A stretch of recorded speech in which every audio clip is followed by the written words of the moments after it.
Bonjour tout le monde. Hello everyone. I'm going to teach you the alphabet pronunciation in French. So the pronunciation goes this way. So our A in English is pronounced as A. Our A is pronounced as A, while our B is pronounced as B. And C. Then our C is pronounced as C. Then our D is pronounced as D, while E is pronounced as U. U. U.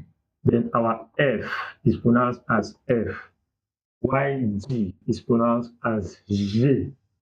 G. You are going to put a little vibration in your mouth for the pronunciation G.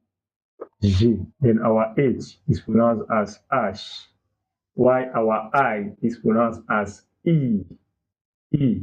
So in French, we use J to pronounce G, while we use G to pronounce G.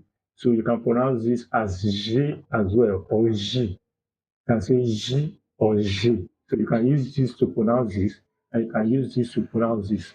So we have K, which is K. Our K is K. Then our head is L. Then our hem is M. Our N is N. Then O is O, while P is P. P is pronounced as P. Then Q is pronounced as Q. Q. Q. Then R is pronounced as hair in English. Air. Air. Then S is pronounced as S, while T is pronounced as T. Then our U is pronounced as U. U. Then V is pronounced as V, while W is pronounced as W. W. Then X is pronounced as X. X. Then Y is pronounced as Y. Y is pronounced as Y. Y Z is pronounced as Z.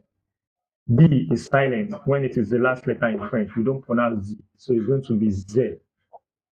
Follow for more.